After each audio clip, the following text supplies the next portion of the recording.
반갑습니다. 이 추운 날씨에 예배드리러 다 오셨네요. 너무너무 반갑습니다. 우리 힘차게 인사하시죠. 샬롬 이마누엘. 네. 오늘 전통의 찬양을 부르셨어요. 제목이 뭐죠? 평화의 도구. 알고 물어보는 거예요. 알고. 네. 주여 나를 평화의 도구로 써주소서.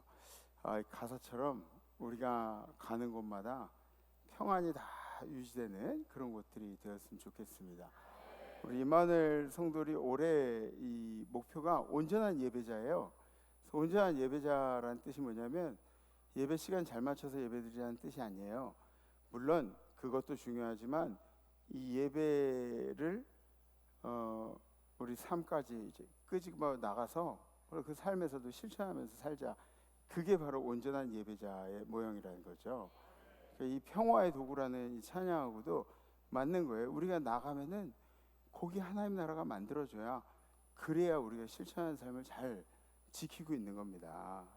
그래서 아주 은혜로운 찬양 잘 해주셨고 아주 클래식이었어요. 너무 은혜롭고 멋있고 잘했습니다. 우리 찬양하실 주님께 영광의 박수 올리겠습니다. 할렐루야. 지난주 우리 결단은 나의 신앙 고백과 이중적인 행동을 하지 않겠습니다라는 그런 결단이었습니다. 우리 지난주에 본문이 이삭의 이야기였죠. 이삭의 민낯을 확인하면서 우리들의 민낯도, 우리들의 부끄러운 모습도 한번 생각을 해봤습니다.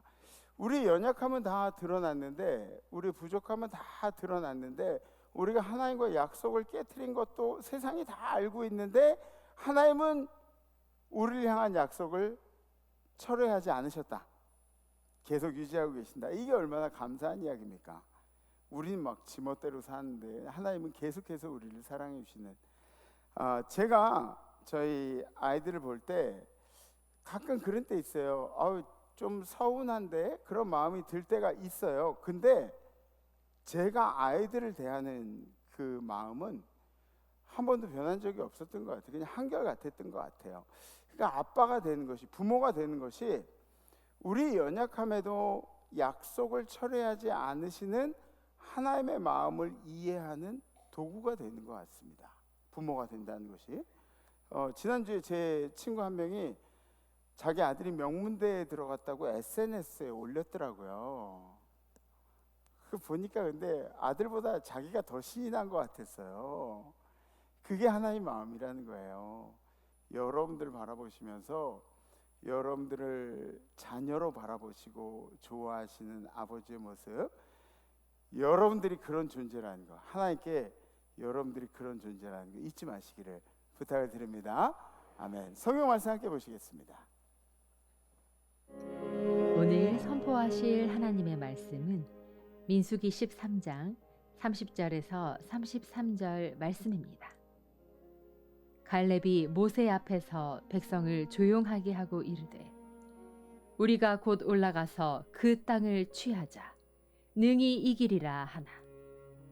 그와 함께 올라갔던 사람들은 이르되, 우리는 능히 올라가서 그 백성을 치지 못하리라. 그들은 우리보다 강하니라 하고, 이스라엘 자손 앞에서 그 정탐한 땅을 악평하여 이르되, 우리가 두루 다니며 정탐한 땅은 그 거주민을 삼키는 땅이요, 거기서 본 모든 백성은 신장이 장대한 자들이며, 거기서 네피림 후손인 아낙 자손의 거인들을 보았나니 우리는 스스로 보기에도 메뚜기 같으니 그들이 보기에도 그와 같았을 것이니라. 아멘. 아멘. 여러분들 그 코닥이라는 회사 아시나요? 코닥? 네, 코닥 필름. 그죠? 코닥 필름. 코닥은 사진계에서 가장 유명했던 그런 회사예요. 코닥이 대단한 점 중에 하나는 세계 최초로 디지털 카메라를 만들었습니다. 그런데 이 디지털 카메라를 만들어 놓고 우리가 지금 디지털로 전환을 하자니 너무 선두주자로 가서 지금까지 일어났던 필름 산업들을 다 붕괴되고 우리가 거기서 여태까지 해왔던 그 이득을 못 누리고 이 디지털로 가면은 좀 불안하지 않나, 그런 두려움이 있었다 그래요. 그래서 디지털 카메라를 최초로 만들어 놓고도 사업을 전환시키질 못한 거예요. 왜? 전환점을 찾지 못하고 있다 보니까 코닥이 그걸 발견해 놓고 만들어 놓고 거의 독점적이었던 그런 필름 시장에, 이 카메라 시장에 애플, 소니, 캐논 같은 회사들에게 자기 기득권들을 다 뺏기고 만 거예요. 전환점을 제때 찾지 못해서. 그래서 파산 위기를 맞이하게 됐다는 그런 이야기를 들은 적이 있습니다. 변화에 대해서 두려움을 극복하지 못한다면 결국 변화도 못하게 되지만 그보다 더 쓴맛을 보게 된다는 것이 우리들이 깨달아야 할 교훈이라고 할 수 있습니다. 오늘 성경에 나온 가데스 바냐라는 곳이 바로 그런 곳입니다. 가데스 바냐는 거룩한 성읍이라고 그렇게 이야기를 했습니다. 근데 이 가데스 바냐가 왜 거룩하냐? 그곳에는 이 광야 지역이잖아요, 가데스 바냐. 근데 광야 지역에 샘물 4개가 모여 있대요. 거기 샘물 4개가 모여 있으니까 광야에서 사는 사람들은 이 샘물이 있는 곳을 이제 거룩하다고 생각을 했습니다. 그 오아시스 지역이기 때문에 광야 사람들에게는 거룩한 곳이다. 그래서 샘물 4개의 이름을 뭐 이렇게 제가 한번 써왔는데, 아인 케데이스, 그리고 아인 엘 쿠데이랏, 그리고 엘 코세이메, 그리고 엘 무에일라, 여기 4개의 샘물이 있대요. 뭐 있대요, 그냥 이렇게 이름이. 하나님은 그 땅을, 그 가나안 땅이라는 곳을 이스라엘 백성들에게 약속으로 주셨어요. 그죠? 더 정확하게는 그 가나안을 차지하기 위해서는 반드시 지나야 하는 과정 중에 가데스 바냐가 있다는 것이에요. 여길 거치지 않으면 약속받은 땅에 들어갈 수가 없다는 겁니다. 우리가 알고 있기는 이 가데스 바냐가 두려움 때문에 지나치지 못한 땅으로 그렇게 알고 있습니다. 거기는 포도 송이가 막 주먹만 하대요. 그러니까 정탐 갔다 와가지고 포도 송이를 어깨에 메고 왔다 그러니까, 포도 송이가 우린 보통 한 요만한 포도 송이잖아요. 근데 어깨에 메고 온 포도 송이는 얼마나 할까? 그죠? 포도 송이를 사과 먹듯이 막 이렇게 먹어야 되는 거 아닌가? 뭐 이런 생각이 들죠. 기름진 땅이에요. 그리고 그 기름진 땅에는 거주하는 사람들도 굉장히 기름져요. 거인의 후예, 네피림의 후손 아낙 자손들의 후예, 뭐 이런 사람들이 있는데, 아낙 자손들은 뭐 어떤 사람들 얘기하냐면 저 골리앗 같은 키가 3m, 바산왕옥은 저 침대 길이만 한 3m가 됐다 그래요. 그러니까 이렇게 거인들이 그 땅에 살고 있어요. 거인들도 기름졌다. 아낙 자손들의 후예들, 힘이 세고 강하고, 그런데 그 사람들에 비해서 우리들이 굉장히 하찮게 보이는 거죠. 사실은 가데스 바냐를 넘어가기 위해서는 두려움을 극복하는 문제가 있었지만, 사실은 이스라엘 백성들에게는 두려움보다 변화가 필요했던 땅이 바로 가데스 바냐였습니다. 어떤 변화이냐? 이스라엘 백성들이 지금 가지고 있는 습관을 한번 보세요. 이스라엘은 400년이 넘는 노예 생활을 했어요. 이집트에서 400년이 넘도록 노예 생활을 했는데, 그리고 그 노예 생활의 유물로 뭐가 생겼냐면 불평하는 습관이 있었어요. 만족하지 못하는 사고의 습관들이 이스라엘 백성들에게 있었습니다. 400년을 종살이 하다 보니까 그 잠깐 광야를 걸을 때에도 계속해서 불평을 했어요. 성경학자들이 이제 이스라엘 백성들이 가데스 바냐까지 가는 그 시간을 약 한 1년 정도라고 이렇게 추측을 해요. 뭐 좀 짧기도 하고 더 길기도 하고 이제 그랬겠죠. 한 1년 정도의 시간들을 가데스 바냐까지 민족의 이동을 그렇게 했는데, 그런데 1년 동안 무슨 일이 있었냐? 여러분들 그 사건들 잘 아시죠? 몇 가지 큰 사건들이 있었어요. 홍해를 건너는 사건이 있었는데, 홍해 건널 때 사람들이 뭐라 그랬죠? 엄청나게 불평을 했어요. 엄청난 불만을 얘기. 너 이렇게 우리를 죽이려고 하냐? 막 그러면서 여기 홍해 앞에서 이제 우리가 다 죽게 생겼대. 불평을 막 쏟아냈던 거죠. 근데 어때요? 결과는 사람들이 뭐 홍해를 가르고 걷는 게 아니라 하나님이 홍해를 갈라주셔서 거길로 안전하게 건너게 되었다는 거죠. 광야에서 배가 고플 때는 뭐라 그랬죠? 야, 우리가 이집트에 있을 때는 그래도 종살이 하면서 가끔 고기라도 먹었다. 야, 그러면서 이빨에 고기 좀 꼈으면 좋겠다. 이빨에 이쑤시개 좀 썼으면 좋겠다. 막 이러면서 엄청난 불평을 했어요. 그랬더니 하나님께서 만나와 메추라기를 매일매일 주셨습니다. 매일매일. 그러니까 매일매일 주셨는데 이틀치를 거두면은 하루치 먹고 남겨두는 건 다 썩어 없어지도록. 그러니까 하나님이 약속하신 건 뭐냐면 매일매일에 합당한 은혜를 이스라엘 백성들에게 주신 거예요. 그죠? 네. 하나님이 하셨죠. 그죠? 물 문제도 그래요. 마라에 쓴 물, 이제는 어떡하냐. 이제 우린 물이 없어가지고 이제 쓴물 마시고 죽게 생겼다. 불평이 이만저만이 아니었어요. 네? 그런데 하나님이 이 쓴물도 단물로 바꿔 주셨지만 사실은 그 마라라는 땅에서 15km만 내려가면 엘림이라는 곳이 있었어요. 15km만 내려가면. 에? 찬양 잘하고요. 눈 감고 있어요. 눈 뜨세요. 에? 물이 풍부한 곳이 엘림이에요. 15km만 가면 4시간만 걸어가면은 거기 엘림이라는 곳에서 목욕도 할 수 있어요. 목욕도. 근데 사람들은 뭐래요? 마라에서 왜 마실 물이 없냐고 불평을 하는 거였어요. 마라는 정착한 땅이라 거쳐간 땅에 거쳐간 땅, 그냥 지나치는 곳이었는데, 그런데 상황을 보고 불평이 생긴 거예요. 여러분들도 그렇죠? 그냥 거쳐가는 시간인데도 여러분들에게 닥쳐오는 그런 시련들에 대해서 엄청난 불평들을 하잖아요. 응? 지나가는 거라고요.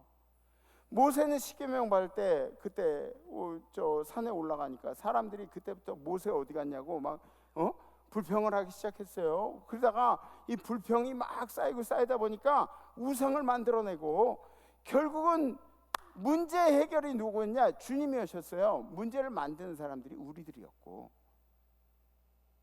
인간이 할 수 있는 게 없죠. 주님이 다 하신 거예요. 이스라엘의 잠재적인 국민성은 뭐였다? 불평과 불만이었다. 불평과 불만.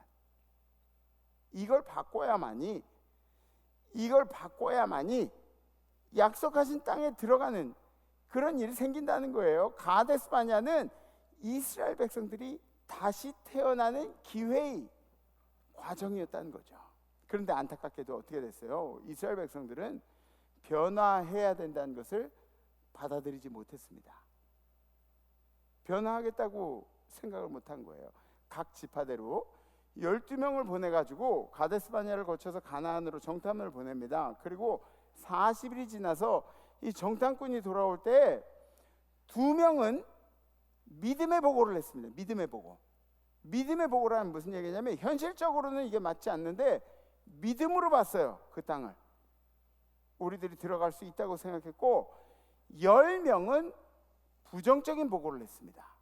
부정적인 보고라는 건 뭐냐면 현실적인 보고, 지금 현실상 맞는 보고를 했다는 거죠. 안 돼요 그러고. 여러분들 교회도 마찬가지예요. 교회도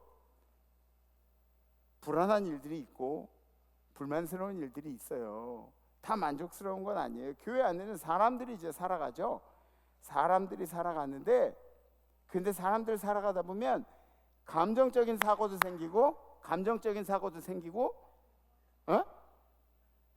그리고 교회 방향이 자기 마음에 안 든다고 막 불평도 생기고, 담임 목사가 왜 저러냐고 막 이런 불평도 생기고, 뭐 이런저런 불평 불만들이 이제 생기는 경우들이 있어요.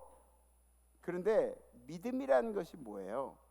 믿음은 내가 마음에 안 든다고 해서 그 표현을 다 하는 게 믿음이 아니라는 거예요. 뭔 얘기인지 아시죠?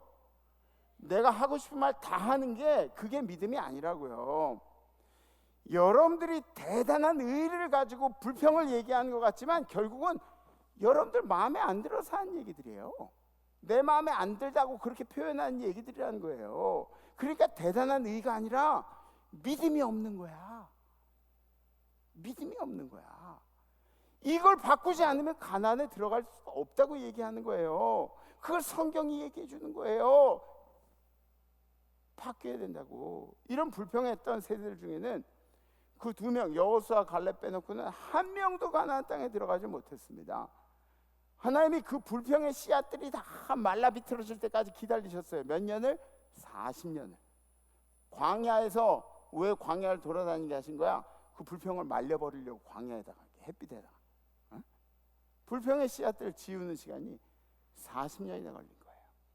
신명기 8장. 내 하나님 여호와께서 이 40년 동안에 내게 광야길을, 이 40년을 너한테 그 힘든 길들을 걷게 하신 것을 기억하라.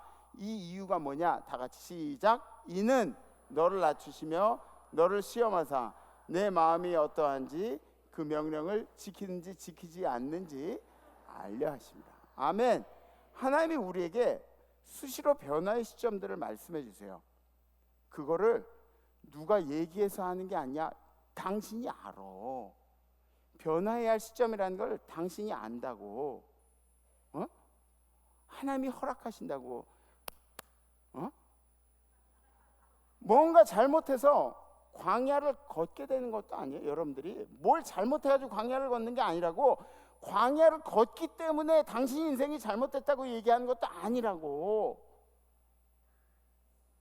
하나님은 뭘 보기를 원하신다고요? 우리가 광야를 걷는 게 주님의 관심사가 아니에요. 주님의 관심사가 우리 광야를 걷는 게 아니라고. 그 광야 속에서 행복한 길이면 행복한 길 속에서, 광야면 광야 속에서 주님의 명령을 지키는지 안 지키는지를 보고 싶어 하시는 게, 그게 주님의 관심사라고요. 제가 찬양대회다 한다고 뭐 찬양대 보고 웃었어요? 아니야. 여러분들한테 한 얘기예요. 여긴 내가 막 뭐라 그래도 그냥 가만히 계시니까. 네.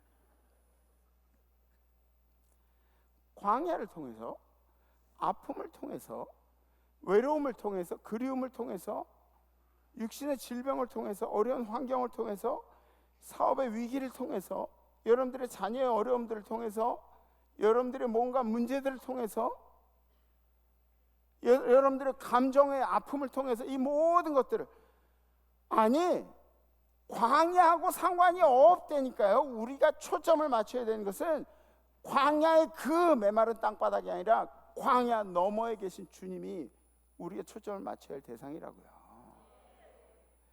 하나님께서 행하신 일을 보라고요. 하나님께서 굽게 하신 것을 누가 능히 펴게 곱게 하겠냐? 아니, 하나님이 구부러진 걸 누가 필 수가 있냐고요. 형통한 날에는 기뻐하고 공고한 날에는 되돌아보아라. 형통한 날에는 기뻐하라고. 왜 기쁜 날에 기뻐하지 않고 있어? 근데 슬퍼한 날, 힘든 날, 공고한 날에는, 그러면 곤고하며 축 처져 있지 말고 어떻게 하라고? 되돌아보라고요. 되돌아보고. 이게 왜 구부러졌는지, 이 두 가지를 하나님이 늘 두 줄로 가게 하셨대. 이렇게 병행했다는, 병행이 이거잖아요. 이게 똑같이 간다는 거 아니에요. 병행하게 하셨으니, 그러니까 사람이 어떤 때는 기쁜 일에 거하고 어떤 때는 슬픈 일에 거할 수도 있다고. 이게 두 개 같이 가고 있다고. 근데 이 두 개 중에 어느 쪽에 거할지 우리가 잘 모른다고요. 그 장래를 능히 알지 못하게 하셨다고, 하나님께서. 우리 인생을 점칠 수 없게 만드셨다. 그러니까 세상의 점쟁이들은 다 가짜예요, 진짜예요? 다 가짜예요. 다 가짜. 하나님이 인간들에게 알 수 없게 하신 거예요. 뭐 악한 영을 통해서 뭐 이렇게 뭐 받고 그러기도 하고, 뭐 신들려 가지고 막 이렇게 뭐 이런 거 하고 뭐. 그런데 인간 점칠 수가 없는 게, 인간은 점을 칠 수가 없어요. 왜? 하나님이 이걸 병행하게 하셨대. 기쁜 일과 힘든 일들 병행하게 하셔서 하나님이 이걸 인간이 알 수가 없도록 만드셨대요. 그러면 우리들이 해야 할 일들이, 여러분들 뭔지 아시죠? 하나님이 우리의 장래를 알지 못하게 설계해 두셨다. 그리고 우리 인생의, 우리 생명의 주인은 여호와시니까 여호와를 의지해야만 한 거죠. 그리고 그분은 언제나 우리를 위한, 나를 위한 가장 선하신 계획을 가지고 계신다. 아멘? 네. 시편에 시작. 주의 말씀은 내 발에 등이요 내 길에 빛이니이다.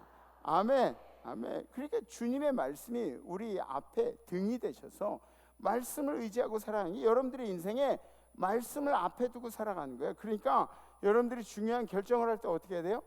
기도해보고 해야 되는 거죠. 그죠? 왜? 말씀이 우리 앞에 등이 되니까, 앞을 밝혀주는 거니까. 에? 그러면 이스라엘 이 백성들이 자기 자신을 메뚜기라고 한 것은 가나안에 있는 사람들과 비교해가지고 우리 몸뚱이가 조그맣고 힘이 약하다고 이야기한 것 같지만 사실은 뭐예요? 하나님이 보시기에 그들의 믿음의 모습이 메뚜기였다는 거죠. 응? 그들의 믿음의 모습이 메뚜기였다. 이스라엘의 이 고질적인 문제들이 있어요. 이런 것들을 살펴보면 첫 번째가 뭐냐면 상황이 문제가 아니라 그들의 자세가 문제라는 게 자세가 문제예요. 아니 이 광야를 건넨 자세가 문제고 하나님을 바라본 자세가, 그들에 비하면 우리는 메뚜기 같다. 문제를 보는 그 자세가 문제예요. 이런 말을 한 원인이 뭐죠? 하나님을 바라보는 시선에서 눈을 돌려가지고 거인을 보는 시선으로 바뀐 거예요. 무슨 얘기인지 아시죠? 하나님만 봐야 되는데 하나님 바라보다가 거인을 바라본 거예요. 이 세상에 이렇게 큰 사람이 있나? 막 이렇게 거인을 바라본 거예요. 마치 베드로가 주님 보고 물을 걷다가 풍랑이 막 일으니까 갑자기 파도를 보고 그리고 물에 빠져간 것처럼, 원래는 이런 거죠. 우리가 인생 살면서 하나님이 누구냔 말이야. 나의 하나님 아니야. 내 하나님 아니야. 나의 하나님. 맞아 틀려요? 여러분들의 하나님이잖아. 나의 하나님, 나의 하나님. 이게 우리의 고백이어야 되는데 갑자기 거인이 보니까 저 사람들은 얼마나 세? 이렇게 바뀐 거예요. 우리 시선이 바뀐 거예요. 인간적인 생각을 하다 보니까 하나님이 사라져 버린 거죠. 여러분들의 머릿속에 하나님이 사라지지 않기를 간절히 기도합니다. 노력을 하시는, 문제를 넘어서 하나님을 바라봐야 한다. 두 번째는 감사의 상실이 불평의 습관을 불러냈다. 감사의 상실, 이 안에 여러분들 안에 감사가 이렇게 있어요. 근데 감사를 이렇게 빼내면 무아지경, 무의 마음이 될 것 같죠. 그죠? 무의 마음이 될 수가 없어요. 우리의 마음은 감사가 빠진 순간에 악한 영들이 들어오게 돼 있어요. 감사가 빠지면 이 안에 불평으로 가득 차게 돼 있어요. 어쩔 수가 없어요. 광야에서 늘 하던 그런 불평의 마지막 결정적인 단어가 메뚜기였어요. 메뚜기. 송장 메뚜기? 송장 메뚜기는 어떻게 생겼는지 아세요? 송장 메뚜기 머리 이렇게 뭉툭하네. 그지? 모르지. 젊은 세대들은 알아? 모르지. 원래 이 뾰족한 걸 메뚜기라 그러잖아요. 이렇게 뾰족하네, 파라네, 예쁘네. 근데 송장 메뚜기는 여기가 뭉툭하고 막 날아다니는 애 있어. 이봐 모르잖아. 우리 어렸을 때는 송장 메뚜기 잡고 그랬지. 예. 불평하는 그 이스라엘 백성들이 결정적으로 자기를 표현한 그런 모양이 메뚜기였다는 거예요. 불평을 늘 하다 보니까 이 불평이 누적이 돼요. 누적이. 불평이 습관이 되는 안 좋은 점들이 있습니다. 계속 누적되면 안 좋은 점들이 있어요. 왜냐하면 불평을 계속하게 되면 사고가 협소해진대요. 사고가, 생각이 좁아진대요. 불평을 계속하면 시야가 좁아진대. 시야가, 불평을 계속하면 시야가 좁아진대. 이렇게 좁아진대. 마틴 셀리그만이라는 사람이 뭐라고 얘기했냐면, 무기력은 불평을 통해 학습된다. 그러니까 불평이라는 것을 통해서 우리가 계속 배워나간대요. 이 무기력이라는 것이, 힘이 없어지고 아무것도 하기 싫어지고 이런 것들이, 자꾸 불평을 하다 보면 어차피 안 될 거니까 이 안 될 거에 대한 신념이 생긴다는 거예요. 긍정적으로 뭔가 성취할 신념이 아니라 안 될 거야 라는 신념이 생긴다. 그러니까 도전 자체를 할 수가 있어요? 없어요. 불평을 계속하다 보면 도전을 할 수가 없어요. 불평을 많이 하는 사람은 도전을 할 수가 없고, 도전을 하지 않은 사람은 아무런 일도 일어나지 않는 거예요. 결과를 받아볼 수가 없는 거예요. 반추란 얘기 혹시 아시나요? 젊은 세대들 반추란 얘기 알아요? 반추 모르지, 그지? 어른들은 좀 알아요. 반추, 루미네이션이라 그래가지고 반추는 되새김질을 얘기하는 거예요. 되새김질. 근데 음식의 되새김질이 아니라 반추라는 건 이제 생각의 되새김질이에요. 그러니까 이 반추는 의도적인 게 많죠. 소는 막 먹고 나서 자연스럽게 올라오니까 또 씹어가지고 넘기고 자연스럽게 또 씹어 넘기고 그러지만 반추라는 게 생각의 되새김질이니까 내가 의도적으로 자의적으로 생각을 자꾸 끄집어내는 거예요. 되새김질. 불평을 계속해서 되새김질하는 거예요. 우리들이 불평을 계속해서 뭐라 그랬어요? 반추 자의적으로 또 끄집어 그러는 거예요. 어제 맛있는 거 드신 분 계세요? 어제 혹시 고기 먹었다. 어우 맞네. 근데 왜 저 할렐루야 아버지들한테 어제 고기 먹은 사람한테 한 명도 손을 안 대는 거야? 고기는 남자들은 못 먹는 거야? 여자들만 먹는 거야? 응? 남자들은 일만 하고 여자들은 고기 먹고 그런 거야? 어쨌든 여러분들 고기 먹었으면 그럼 이제 맛있잖아요. 그럼 이렇게 저녁 때 이렇게 누워가지고 오늘 먹은 고기가 맛있는데 요걸 한번 반추해 볼까? 그리고 이렇게 해가지고 막 다시 한번 씹어서 넘기고 막 그래요? 안 그러잖아요. 한번 먹은 건 끝이야. 한번 먹으면 끝이에요. 되새김질하는 법이 없어요. 그렇게 하기도 힘들어요. 할 수가 없어요. 근데 어떤 사람은 그걸 먹고 또 끄집어내가 또 씹고 다시 삼키고 또 씹고 막 이런. 우리가 그렇게 하고 있다고. 먹는 것은 더러워서 못하는데 했던 불만 또 이야기하고 했던 불만 또 이야기하고 지나간 불만 또 끄집어내가지고 얘기하고. 부부싸움 하면 어때요? 부부싸움 지금 당장의 것만 불만스러워? 옛날에 진짜 20년 전에 싸웠던 것까지 다 끄집어내는 거야. 에? 곱씹어서 그냥 계속 불만을 얘기하는 거야. 불평하고 불만하고. 심리학자들은 이러한 불평의 반추가 우울감을 가지고 오고 불안장애를 가져온다고 얘기해요. 계속 우리가 불평을 곱씹는 것이 불안장애를 가져온대요. 우울감을 가져오고. 신앙인들에게 이 가데스 바네아를 통과하지 못한 주된 원인이 바로 불평을 되새김질하는 일에 있었습니다. 두려움이 아니에요. 불평을 반복한 일을. 세 번째, 구원받은 백성들의 정체성을 망각하고 피해자의 정체성으로 퇴행시켰다. 여러분들은 천국의 시민권을 가진 사람들 맞아요? 네? 맞아요? 구원받은 백성이에요. 우리는 그러면 승리자예요. 맞죠? 승리자예요. 우리는 영원한 상급이 있어요. 이 땅에서 여러분들이 엄청난 상급이 없다고 해도 걱정하지 말아요. 여러분들이 영원히 사는 나라에는 하나님의 엄청난 보상들이 기다리고 있어요. 이런 기쁨을 가지고 살아가야 하는 거예요. 이런 기쁨을. 그러니까 하나님이 우리를 어떻게 생각하는 거예요? 너희가 내게 대하여 제사장 나라가 되며 거룩한 백성이 되리라. 넌 이 말을 이스라엘 자손에게 전할지니라. 하나님이 야 니네가 제사장 나라고 얼마나 소중한 백성인지 네가 말해줘. 모세한테 그렇게 얘기를 하는 거예요. 그런데 그 거룩한 백성이 어떻게 했어요? 에스겔서에 보면 이렇게 나와요. 그러나 이스라엘 족속이 들어간 그 여러 나라에서 더럽힌 내 거룩한 이름을 내가 아껴노라. 정체성을 잃어버린 사람들이에요.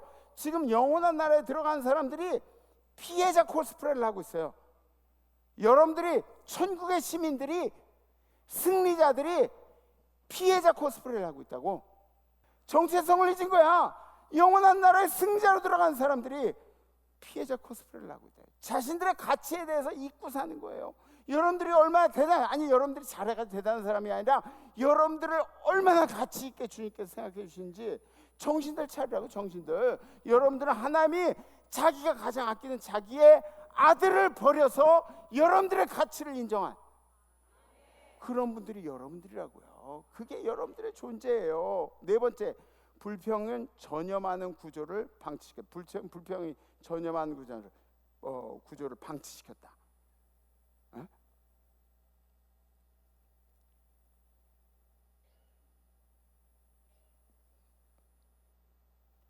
이모셔널 컨테이전, 그죠? 네. 이게 감정이 막 옮겨가는 거예요. 한 사람이 불평하기 시작하면 공동체에 영향을 끼칠 수밖에 없어요. 찬양대도 마찬가지죠, 그죠? 찬양대에서 뭐 하자 그러면은 그럼 그거 합시다 이렇게 되는 게 이제 좋은데, 한 명이 뭔가 이유를 대기 시작하면 또 다른 사람이 다른 이유를 만들어줘요. 또 다른 사람이 다른 이유를 만들어주고, 그죠? 불평은 계속해서 퍼져나가게 돼 있어요. 좋은 것이 전염되는 것은 힘든데 나쁜 건 계속 전염이 됩니다. 안 좋은 건 계속 전염이 돼요. 예쁜 색깔 바탕에 그리고 검정색 물감을 이렇게 던지면 티가 너무 잘 나요. 근데 검정색의 예쁜 색깔 이렇게 던지면 티가 잘 안 나요. 티가 잘 안 나요. 몇몇 사람이 부정적으로 그렇게 강력하게 이야기하면 공동체 안에서는 방관자가 생깁니다. 싸우기 싫으니까. 그러니까 모른 척 해버려요. 자기 책임을 회피하는 사람들이 공동체 안에 생긴다고요. 싸우기 싫으니까. 우리나라도 보세요. 동성애 이야기들 나오면은 기독교인들이 그건 아니에요, 얘기할 수 있어요. 세상에 수많은 국회의원들이 있는데 왜 그 얘기들이 자꾸 나오는지 모르겠어요. 차별금지법 얘기 왜 자꾸 나와요? 엄청나게 많잖아요. 엄청나게. 근데 왜 그 크리스찬들이 침묵을 하고 있냐고요. 싸우기 싫어서. 싸우기 싫어서. 방관이에요. 무책임이에요. 기독교인들의 책임을 회피하지 말아야 됩니다. 기독교인들은 그런 공동체가 할 수 있는 일들이 뭐냐? 과거 지향적인 일밖에 할 수가 없어요. 뭘 해도 옛날 생각들밖에 못 하는 거예요. 뭘 해도 옛날 생각이야. 맨날 옛날 생각이야. 옛날엔 어쨌는데. 여러분들 자녀들한테 제발 그런 얘기 하지 말고, 야, 나 때는 군대가 이랬는데 네 때는 군대가 어쩌고. 이거 얼마나 창피한 얘기예요. 응? 나 때는 과거 지향적인 아버지를 모시고 살아요. 아니에요. 오히려 더 좀 폭넓게 생각해. 야, 우리 때는 그래도 학교 다닐 때도 막 이렇게 쪼이고 그래가지고 뭐 군대가 그렇게 힘들지 않았는데, 야, 니네 때는 그렇게 자유롭고 정보를 많이 받고 뭐 이게 컴퓨터 세대고 인터넷 세대고, 그런데 군대 가면 이게 통제되니까 얼마나 힘들겠냐. 아빠 때보다 니네가 더 힘든 것 같다. 좀 이렇게 너그럽게 얘기해주면 좋잖아. 나 때는 옛날로 돌아가지 말라고요. 옛날로. 그런데 이렇게 불평이 많은 집단들이 할 수 있는 게 과거지향적인 거예요. 그러니까 어떤 성도님들 그러더라고. 담임 목사님은 설교를 해도 받아 적을 게 없대. 옛날에 원로 목사님은 받아 적을 게 많아가지고 막 이렇게 했는데, 뭐 그건 제가 뭐 기분 나쁜 건 아니죠. 뭐 우리 아빠니까, 그냥 우리 아빠가 설교 더 잘하니까 뭐 그건 맞는 얘기인데, 근데 그래도 자꾸만 과거로 돌아가려고 해. 옛날에 천막 얘기만 계속하고 있으면 교회가 돌아가겠어요? 지금 지킨 사람들 누구야? 교회 지키는 사람들. 천막 때 그렇게 막 죽도록 충성한 사람들도 있지만, 지금 이제 교회에 들어와서 신앙생활 열심히 하면서 교회를 지키는 사람들도 있다는 거예요. 자꾸 과거지향적으로 돌아가는 게 이게 문제라는 거예요. 애굽이 더 좋았어. 거기서 고기만 먹어서 거기서 고기 먹었어. 애굽이 더 좋았어. 노예 생활이 더 낫어, 이 광야 생활보다. 왜? 차라리 엄마 뱃속에 들어가자. 엄마 뱃속이 더 낫다 그러지. 엄마 뱃속이 더 낫어. 다수가 소수를 침묵시키는 경우도 있지만 소수가 침묵을 택하는 경우도 있습니다. 정확히 이야기하면 침묵이 아니에요. 방관입니다. 책임 회피입니다. 지금 여러분들이 속한 공동체는 주님이 주인 되신 공동체이기 때문에 쪼개지 마세요. 쪼개지 마세요. 이 교회 쪼개지 마세요. 교회에서 쓸데없이 여러분들이 모여가지고 정치 얘기하다가 교회 쪼개지 마세요. 여러분들끼리 모여가지고 뭐 주님 말고 우리 편, 네 편, 내 편, 누구 김권사 편, 이권사 편 이렇게 나눠가지고 그런 거 하지 말라고. 왜? 여기는 주님이 주인 되신 곳이고 주님 말씀으로 하나가 되는 것인데 왜 자꾸 당신이 주인이 되려고 그러냐고. 그런 거 하지 말라고요. 왜 교회 와가지고 왜 내가 주인공이 돼야 돼? 아니에요. 여기는 주님이 주인 되실 것이고, 그러면 목사님이 그러면 주인공이에요? 뭐 이렇게. 저는 그냥 조그마한 스피커일 뿐이에요. 조그마한 스피커. 우리 아빠는 조금 큰 스피커. 좀 큰 스피커. 어르신, 한국 교계의 어르신이니까 큰 스피커. 나는 뭐 요만한 블루투스 스피커. 그래가지고 여러분들한테 성경에 있는 말씀을 이렇게 잘 전하는, 우리 성도님들 귀에 쏙쏙 들어오게 이렇게 잘 전할 수 있는, 이걸 연구하는 사람이 저고, 저도 이 교회의 주인이 아니라 이 하나님이 이 교회의 주인이라는 거예요. 주님이. 그러니까 당신이 자꾸 앞에 나서서 하려고 그러지 마. 왜? 당신이 왜 주인공이 되려고 그래? 왜 당신이 편 나누게 하고, 왜 저 현역에 있을 때도 그때부터 쪼그라들어 있으라고, 주님 앞에서. 은퇴하고 나서 쪼그라들지 말고 여러분들 잘 나갈 때 좀 쪼그라들어 있으라고, 주님 앞에서. 무슨 얘기인지 아시죠? 그런 공동체가, 이 공동체가 되었으면 좋겠습니다. 다섯 번째, 메뚜기라는 표현은 몸집이 작은 것처럼 말했지만 사실은 믿음이었다. 그 본질은 믿음이었다는 거예요. 자기 자신을 메뚜기로 표현한 것은 그들의 생각이, 그들의 믿음이, 그들이 하나님을 향한 신뢰가 메뚜기만 했다는 거예요. 메뚜기에서 벗어나려면 여러분들 바뀌어야 되는 게 있습니다. 보여주세요. 첫 번째는 시선을 바뀌어야 돼요. 시선. 시작. 문제를 보는 눈에서 하나님을 보는 눈으로. 아멘? 무슨 얘기인지 아시죠? 문제지만 장로님, 아픈 거에만 집중하면 안 되는 거야. 아픈 거 넘어서서 하나님을.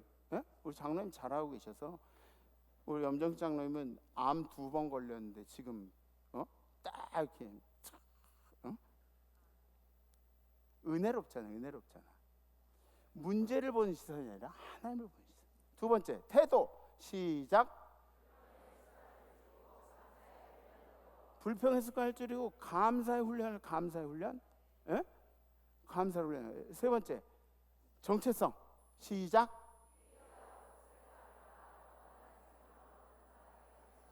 그렇죠? 승리자의 자신감으로. 그리고 공동체. 시작. 그죠? 말씀으로 중심을 잡는 거예요. 여러분들의 다른 걸로 여러분들의 정체성을 잡는 게 아니라 말씀으로 중심을 잡는 거예요. 그리고 마지막 신앙. 시작.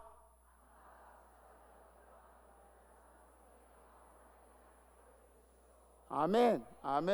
우리의 불평이 무서운 게 뭔지 아세요? 우리의 불평이 무서운 이유가, 우리의 불평이 무서운 거는 반드시 대가를 치러서 무서운 거예요. 대가를 치러서 무섭다고. 우리 불평이 무서운 게 대가를 치러서 무섭다고. 여러분들의 부정적인 말에는 다 대가가 치러지게 돼 있어요. 그러니까 되도록이면 부정적인 얘기하지 마. 되도록이면 불평한 얘기하지 마. 대가 치르잖아. 그러면 여러분들만 속상해, 나도 속상해.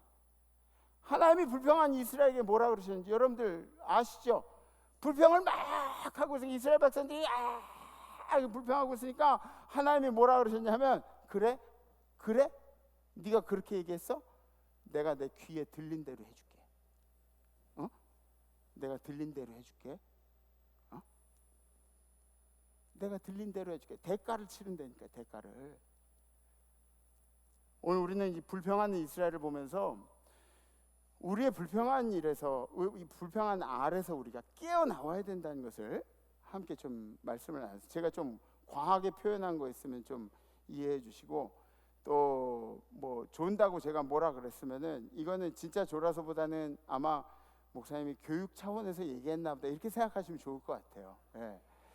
그러니까 우리가 불평하고 또 막 뒤에서 쪼그라들고 이런 거 말고 승리자의 자세를 살아가는 거 생각하시고, 여러분들의 삶에 하나님의 평안이 함께 하셔서 여러분들은 절대로 메뚜기가 될 수 없다는 것을 깨달으시기 바랍니다. 저를 한번 따라해 주세요. 저를.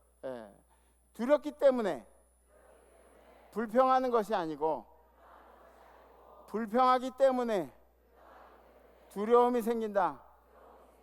불평은 나를 메뚜기로 만든다. 결단하시겠습니다.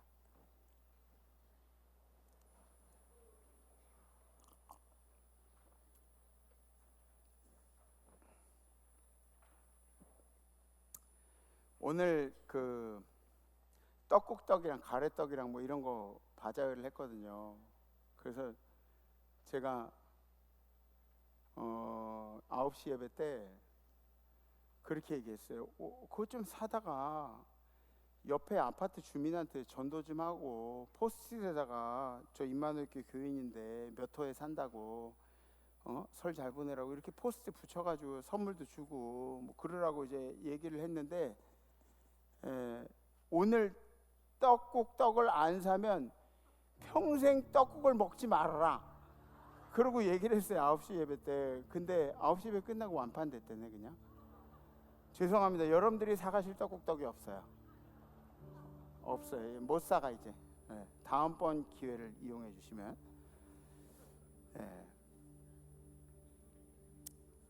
다음 주는 제가 이제 설교를 못 해요.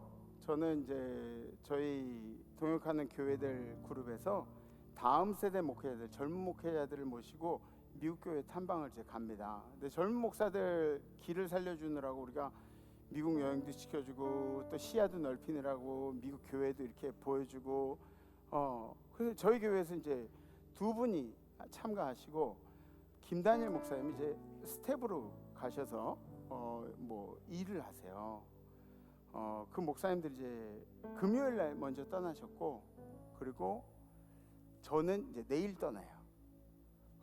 왜 제가 이런 얘기를 하냐면, 우리 장로님들이 목사님 왜 성도들한테 얘기를 안 하시고, 제가 여태까지는 이런 얘기를 잘 안 했잖아요. 어디 간다고. 그러니까 공식으로 가는 거 성도들한테 얘기하고 기도할 수 있도록 이렇게 하라고 그렇게 뭐 얘기하라고 그러시더라고요. 그래서 그 떠나기 하루 전에 제가 여러분들께 말씀드리고, 안전한 여행을 위해서 제가 뭐 통솔하고 가는 거니까 안전한 여행을 위해서 여러분들이 기도해 주시기 바라고요. 그리고 제발 다음 주에 저 없다고 서운해하지 마세요. 다음 주에 서운해하지 마세요. 아니 조금만 서운해 주셨으면 감사해요. 저도 여기 교회 떠나면은 뭐 밖에 나가서 이렇게 즐겁게 이렇게 지낼 수 있을 것 같지만 그렇지가 않아요. 저희 집사람한테 물어보면 계속 어떻게 되지 막 궁금하고, 막 저 사역자들한테 카톡 안 보낸다 빨리 보고하라고 막 이게 더 달달 볶고 막 그래요. 저도 여러분들 그리워하니까. 우리 지난주 새벽 예배 때 나눈 말씀 중에 이런 말씀이 있어요. 광야는 우리가 힘들어서 마치 사탄의 공간처럼 느껴지지만 광야는 사실 하나님의 공간이다. 광야조차도 하나님의 공간인 거예요. 광야를 통해서 우리 믿음은 더 견고해지고 더 튼튼해지고 성장하게 된다는 거예요. 지난주에 암투영 하시는 우리 권사님 한 분을 만났는데,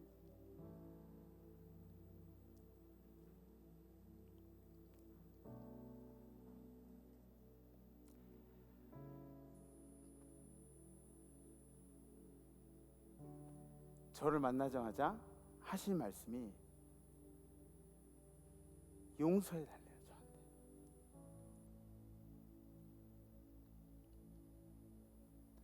본인이 교만한 걸 깨달았대요. 아니 뭐가 교만해? 교만할 게 뭐가 있어? 나는 교만할 걸 찾아보지 못했는데 본인을 용서해 달라 그러는 거예요. 저는 그걸 찾지 못했어요. 근데 왜 목사님한테 용서를 구하고 있는지 모르겠어요. 아프고 나니까 광야에 서 보니까 나 스스로가 신앙적으로 더 낮아지고 더 겸손해진 거예요. 제가 시켜서도 아니고 누가 시켜서도 아니에요. 누가 가르쳐 주지도 않았어요. 광야에 서 보니까 스스로가 그렇게 된다. 우리 성도님 중에 기업을 경영하시는 분들도 계세요. 근데 그분들도 똑같은 말씀하세요. 하나님이 교만하지 말라고 계속 긴장을 시키신대요. 계속 긴장을 시키신대요. 교만하지 말라고 고개를 숙이게 만드신대요. 여러분들의 신앙을 누가 키워주겠어요? 여러분들의 신앙을 누가 키워줘요? 그냥 내가 깨닫고 내가 해석하고 하나님이 어떻게 응답을 하시는지 여러분들 스스로 고백하는 거죠. 그렇죠? 그래서 광야를 지나는 동안에 우리가 불평도 많이 하지만, 아니 뭐 불평하는 사람들도 많이 있지만, 광야를 통해서 이 메마른 광야에서도 하나님이 나에게 임재하심을 감사하는 사람이 생기는 거예요. 광야를 지나면 메마른 땅을 그렇게 하루 종일 걸어가도 주님께서 손으로 덮으시는 그걸 느끼는 사람들이 있다고요. 여러분들이 바로 그런 사람들이에요. 여러분들 절대로 낙심하지 마시고 말씀 앞에 여러분들을 내려놓으시고 여러분들 앞에 말씀을 두시고 늘 다시 일어나시는 마음으로 신앙생활 하시기를 주님의 이름으로 축복합니다. 왜냐하면 광야도 하나님이 통치하시는 곳이고, 그리고 하나님은 여전히 여러분들 편이시기 때문에 If God is with us, who can be against us? 제가 좋아하는 성경 구절이에요. 하나님이 우리 편이면 누가 우리를 대적하리요? 누가 우리를 대적하리요? 그래서 이번 주 결단이 이런 겁니다. 메뚜기 같은 짓을 안 하겠습니다. 메뚜기 같은 짓이 뭐예요? 불평의 습관, 그죠? 불평의 습관 안 하겠습니다. 혹시 결단되시면 가슴에 손을 이렇게 들으셔 주셨습니다. 네. 오늘 우리 교회 1호 부목사님 김윤상 목사님이 우리 교회 1호 부목사님이셨어요. 김윤상 목사님이라고. 근데 김윤상 목사님 아들이 있어요. 아버지 우주 알죠? 우주가 오늘 예배 참석해. 우주 어디냐 우주야? 저기 저 뒤에 여기 앞으로 잠깐 나와봐 이렇게.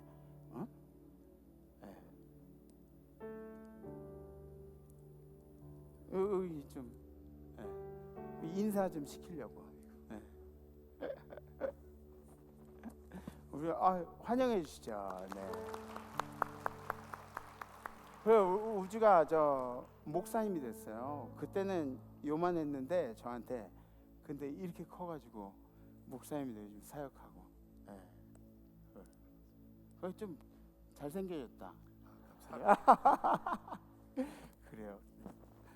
그래요. 감사합니다. 네.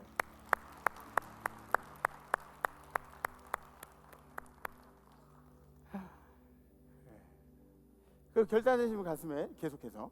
그리고 여러분들 영상 받으셨죠? 그 찬양 영상. 그거 못 받으셨으면 부목사님들한테 보내달라고 얘기하세요.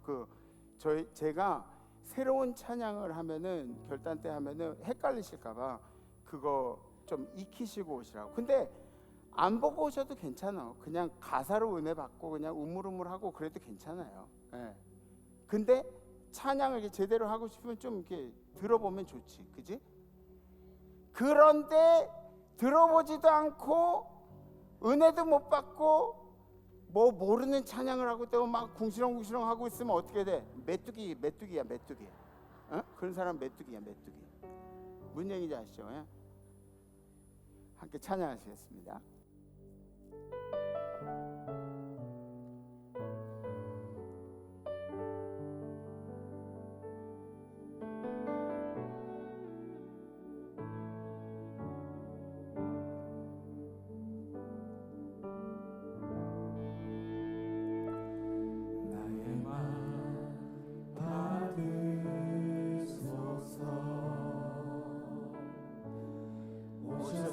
주님의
주님, 우리의 삶을 뒤돌아보건대 광야에 내몰린 시간들이 적지 않았음을 고백합니다. 그런데 우리가 광야에서 주님 바라보는 일에 실패하고 메뚜기처럼 행동했습니다. 메뚜기처럼 불만하고 메뚜기처럼 신앙생활에 나태하고 메뚜기처럼 다른 사람 귀를 기울이고 주님 본 일에 실패하고 거인 바라보는 우리들의 인생이었습니다. 그러나 주님, 우리가 이 가데스 바냐를 넘어서 변화의 시간을 넘어서 가나안에 들어가기까지 우리 주님께서 이 광야의 시간에도 통치자이심을 믿게 하여 주시옵소서. 우리 주님이 우리 성도의 선한 삶을, 선한 계획을 주도하고 계심을 오늘도 기억하게 하여 주시옵소서. 이번 한 주 우리가 불평하지 않고 메뚜기처럼 생각하지 않겠다고, 그런 우스운 습관들 버리겠다고 그렇게 주님 앞에 결단합니다. 주님, 간혹 우리도 모르게 튀어나오는 이 불평의 이야기들을 제어할 수 있는 마음을 주셔서 우리가 이 가데스 바냐라는 과정을 통해서 변화되고 가나안 땅에 합당한, 승리자에 합당한 삶을 살도록 인도하여 주실 줄 믿습니다. 우리의 삶의 주인 되시는, 우리의 찬양의 주인 되시는 예수 그리스도 이름으로 간절히 기도하옵나이다. 아멘.